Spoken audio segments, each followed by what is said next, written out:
भाषा एप कसरी खोल्ने भनेर धेरैले सोध्नुहुन्छ। भाषा एप डाउनलोड गरेर ओपन गरेपछि यो पेज खुल्छ है त। यो पेज खोलेपछि सिधै इमेल एड्रेस र पासवर्ड नयाँ आउनेले राख्नु मिल्दैन। तपाईले फर्स्ट टाइम टिकटक बनाउँदाखेरि आफ्नो आइडी बनाएको जस्तै भाषा एपमा पनि आइडी बनाउनु पर्छ।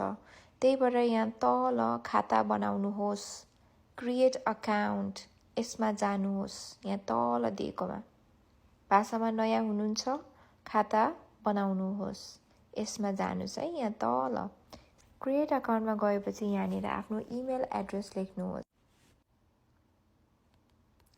shraddha@gmail.com यो चाहिँ इमेल आइडी भयो है।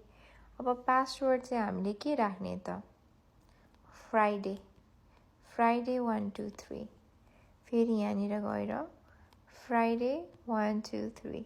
यो पासवर्ड तल र माथि मिल्नुपर्छ। यो मिलेको छ कि छैन भनेर यहाँनिर हेर्नुहोस्, यो आँखामा थिच्नुहोस् र हेर्नुहोस् मिलेको छ तल र माथि। अब यो मिलेपछि खाता बनाउनुहोस्, क्रिएट अकाउन्टमा थिच्नुहोस् है। अनि बल्ल तपाईको चाहिँ भाषा एपमा खाता खुल्छ।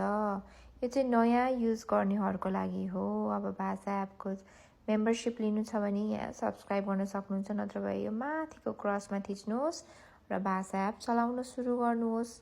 इङ्ग्लिस ल्याङ्ग्वेज सिक्नको लागि American, British, Australian accent choose गर्नुहोस् र होम पेजमा जानुभयो भने लर्न सेक्सनमा धेरै कुरा पढ्न मिल्छ। एन्ड क्विजमा जानुभयो भने धेरै कुरा प्र्याक्टिस गर्न मिल्छ। Basic quiz, advance quiz. Pro मेम्बरले चाहिँ एड हेर्नु पर्दैन, तर जो प्रो मेम्बर हुनुहुन्न हजुरले चाहिँ एड हेरेर पनि यो प्र्याक्टिस गर्न मिल्छ। यो चाहिँ च्याट गर्ने एआईसँग, अनि यो चाहिँ गफ गर्ने स्पिकिङ प्र्याक्टिस एआईसँग चाहिँ हजुरले गर्न सक्नुहुन्छ। भाषामा सबै कुरा छ इङ्ग्लिस सिक्नलाई। राम्रोसँग सिक्नु होला, दिनदिनै हजुरको इङ्ग्लिस इम्प्रुभ हुन्छ है त। Thank you.